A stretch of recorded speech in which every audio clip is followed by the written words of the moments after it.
M. Tebboune a-t-il de véritables marges de manœuvre? Je ne crois pas. Ce sont les militaires qui ont placé M. Tebboune au pouvoir. Le premier mandat de M. Tebboune, d'ailleurs, il a eu, avec une forte abstention, plus de 50% d'abstention, et le deuxième mandat de M. Tebboune, je crois que c'est 48% de taux d'abstention.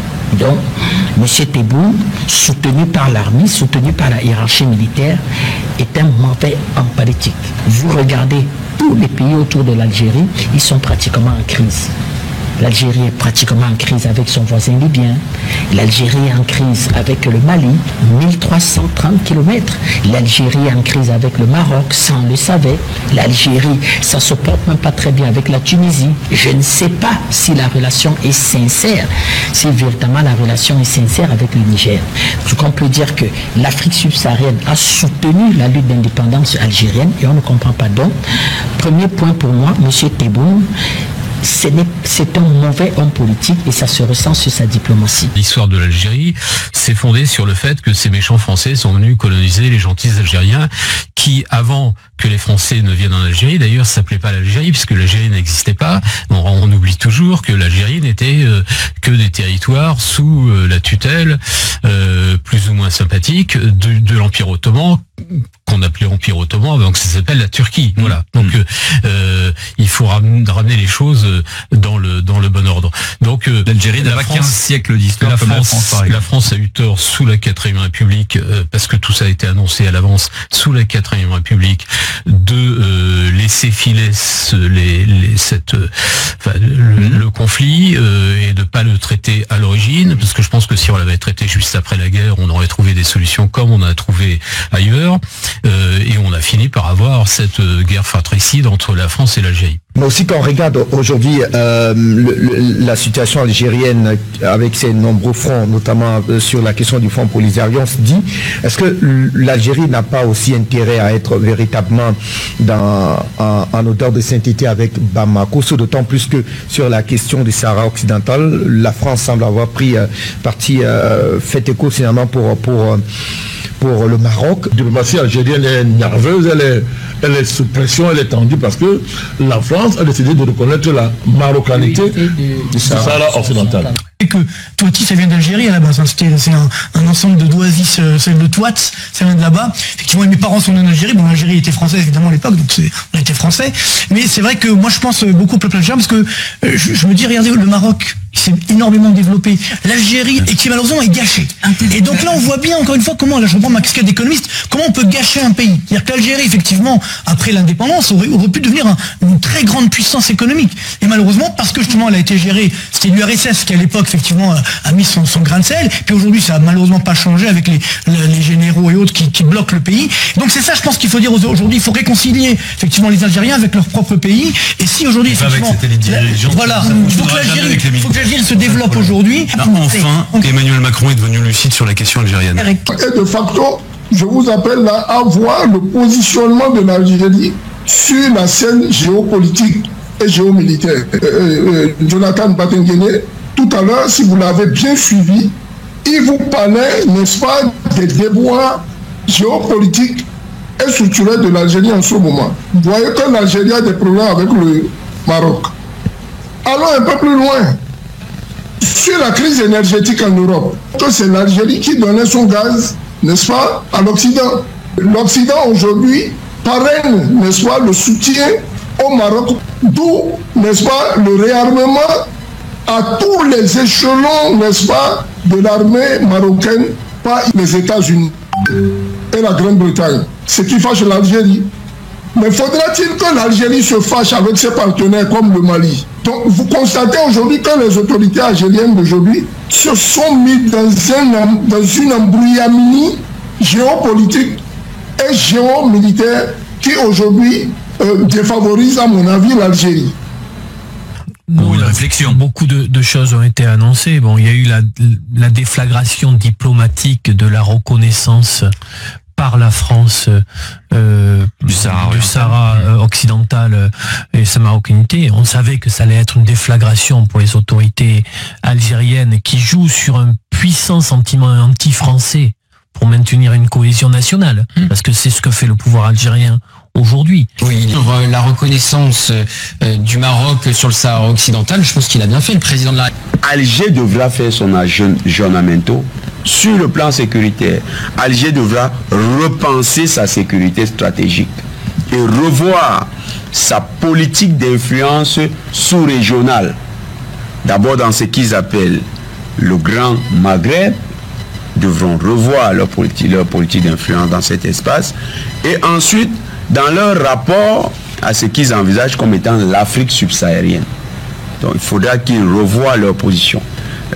S'ils ne revoient pas, on risque de perdurer dans ce genre de situation qui crée plus un malaise entre deux peuples. L'Algérie a la peine donc. En revanche, le Maroc a marqué des points sur le plan diplomatique mais aussi sur le plan économique avec son projet de gazoduc atlantique. Oui, le Maroc est dans une dynamique sahélienne qui est l'inverse de celle de l'Algérie pour plusieurs raisons. D'abord, le Royaume n'a jamais condamné les coups d'État militaires. Il a toujours fait preuve d'une certaine compréhension vis-à-vis de la posture souverainiste des juntes qui rejoint quelque part le Morocco First, prôné par le roi Mohamed VI. Ensuite, c'est de longue date un investisseur économique, bancaire, aussi je peux dire spirituel avec la formation des imams dans la région, mais aussi militaire. Les chefs des juntes militaires burkinabés, Abdourahmane Tiani, Ibrahim Traoré, ont effectué une partie de leur formation dans les académies du Royaume. Il y avait donc une sorte de terreau fertile qui a permis au Maroc de profiter du vide laissé par l'effacement de l'Algérie en se positionnant, Catherine, sur 3 offres, 3 créneaux complémentaires. D'abord proposer aux pays enclavés de l'AES via l'initiative atlantique un débouché de substitution par rapport à celui qu'offraient les ports de la CEDEAO. Et enfin jouer les médiateurs entre ces mêmes pays de l'AES et les pays européens, comme le démontre le rôle crucial joué par le roi lui-même dans la libération le 19 décembre de 4 Français détenus à Ouagadougou, Catherine. Dernière question, François Soudan. Dans un peu plus de 2 semaines, c'est l'administration Trump qui sera aux affaires à Washington. Et là encore, le Maroc et l'Algérie ne sont pas sur un pied d'égalité. Ils ont des raisons différentes de s'en inquiéter ou de s'en réjouir. Oui, tout à fait. En quelques mots, Catherine, disons qu'on a quelques raisons de s'en réjouir côté marocain, puisque c'est sous la précédente administration Trump que les États-Unis ont reconnu la marocanité du Sahara, et quelques raisons de s'en inquiéter à Alger, surtout si Marco Rubio est confirmé au poste de secrétaire d'État. Le sénateur de Floride s'est dans un passé récent distingué par des positions très critiques à l'encontre du régime algérien. Il avait notamment, Catherine, demandé qu'il soit sanctionné pour ses achats massifs d'armes russes. Merci François Soudan. Il me semble quand même qu'il y a un vrai souci diplomatique entre la France et l'Algérie, notamment depuis que la France a reconnu les droits du Maroc sur une partie du Sahara, sur ce sujet précisément. Docteur Majid aussi militant associatif et blogueur franco-algérien, bonsoir. Les doutes sur les intentions de l'Algérie envers la France de Jean-Noël Barrot, ils sont légitimes ? Alors, écoutez, ma posture, c'est une posture de franco-algérien. Je suis, comme beaucoup d'Algériens, on est à peu près 5 à 6 millions de personnes qui ont en commun une relation entre la France et l'Algérie, et nous sommes très gênés par le tour que prend la relation franco-algérienne aujourd'hui. On le rappelait tout à l'heure, depuis le revirement brutal entamé par Emmanuel Macron sur la question du Sahara occidental, on a vu une dégradation très très nette parce que, en fait, on a l'impression que c'était voulu et qu'on ne le comprend, on connaît pas l'Algérie. On a touché une histoire de ligne rouge et c'est à l'évidence, comme le disait votre intervenante, la pilule ne passe pas parce qu'elle ne peut pas passer. L'engagement de l'Algérie sur le Sahara occidental est un engagement ancien et constant. Et il n'y a pas de raison qu'il change. L'Algérie et la France ont tellement plus de choses en commun que de choses qui les séparent et qui les éloignent, et ils ont un destin commun. Et là, on est au début de l'année. Moi, j'aurais espéré qu'on se souhaite des vœux de bien vivre ensemble, de construction de projets. Et là, on a des déclarations comme celles qui ont été faites par le ministre des Affaires étrangères qui sont un peu étonnantes de la part d'un ministre des Affaires étrangères qui, en général, a un peu plus de retenue, d'autant plus qu'il est centriste.